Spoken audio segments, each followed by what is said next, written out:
உலகத்துல மிக அழகான பூக்கள் நெறைய இருக்கு.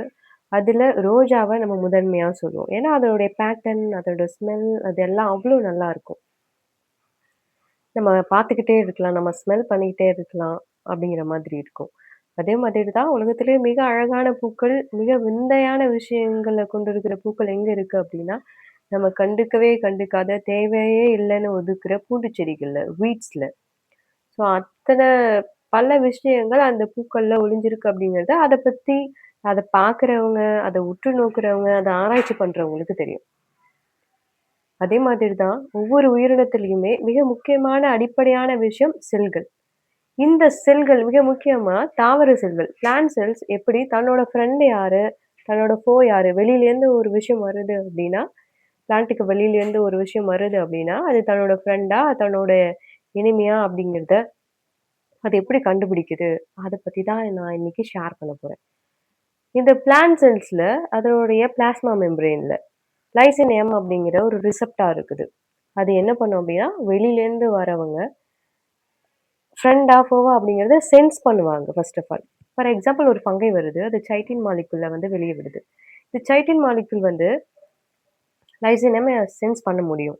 அப்போ இது வந்து ஒரு அனுப்புற ஒரு மாலிக்யூல் அப்படிங்கிறத, இது சிக்னல உள்ள சென்ட் பண்ண உடனே, உள்ள ஜெக்ஸ்ட்ரா மெம்பரேன் டொமைன்ல இருக்கிறவங்க கண்டுபிடிக்கிறாங்க.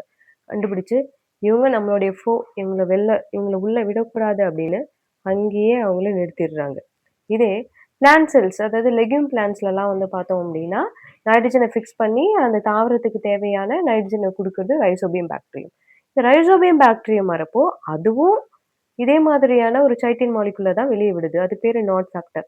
ஆனா லைசினம் இத சென்ஸ் பண்ணி உள்ள சிக்னல் அனுப்புறப்போ, உள்ள இருக்கிற பிளான்ட் செல்ஸ்லடைய உள்ள இருக்கிற ஜெக்ஸ்ட்ரா மெம்பரேன் டொமைன்ல இருக்கிற சிம்பயாசிஸ் டொமைன் அதாவது கூட்டு வாழ்வு வாழ்றது வந்து டிட்டர்மைன் பண்ற அந்த புரோட்டீன் ரெசிடியூஸ் இருக்கிற இந்த சிம்பயாசிஸ் என்ன பண்ணுது அப்படின்னா, டிட்டர்மினன்ட் என்ன பண்ணுது அப்படின்னா, இவன் நம்மளுடைய ஃப்ரெண்டு. நம்ம கூட சேர்ந்து அ ஒண்ணா தான் அவன் வாழ்வான். நமக்கு எந்த தீங்கும் பண்ண மாட்டான் அப்படின்னு சொல்லிட்டு அத உள்ள விடுது. அப்போ ஒரு செல்லுல தன்னோட ஃப்ரெண்ட் யாரு, தன்னோட யாரு அப்படிங்கிறத கண்டுபிடிக்கிறதுக்கு பல மூலக்கூறுகள் வேலை செய்யுது. பல விஷயங்கள் அதுக்குள்ள இருக்கு. லைசின் எம் சொன்னேன் இல்லையா? சென்ஸ் பண்றதுக்குன்ட்டு.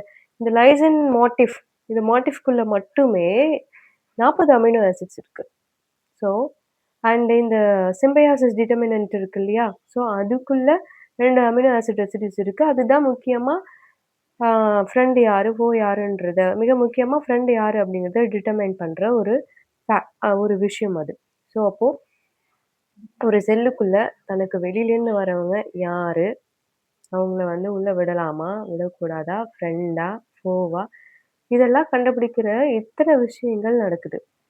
ஸோ இத பயன்படுத்தி ஏன்னா ஏற்கனவே லெக்யூம் பிளான்ட்ஸ்லலாம் நைட்ரஜன் ஃபிக்ஸ் பண்றதுனால, அதுக்கு நைட்ரஜன் சத்து அப்படிங்கிறது தனியா குடுக்க தேவையில்ல.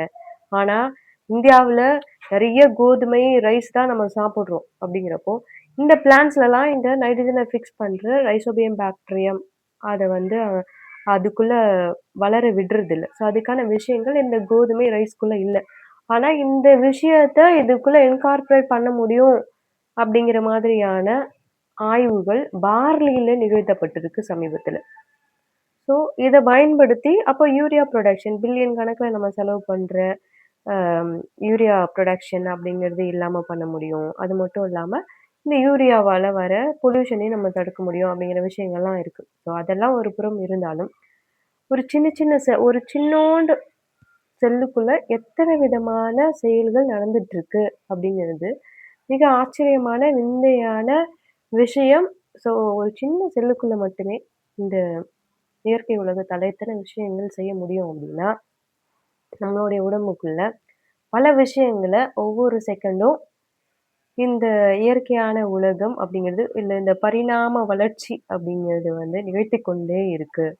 இந்த மாதிரியான பல விந்தையான விஷயங்கள் இயற்கையில நிகழ்ந்துட்டு இருக்கிறத, நான் என்னுடைய வீடியோல, என்னோட யூடியூப் சேனல்ல தொடர்ந்து போடப் போறேன். ஸோ என்னோட வீடியோ உங்களுக்கு பிடிச்சிருந்ததுன்னா,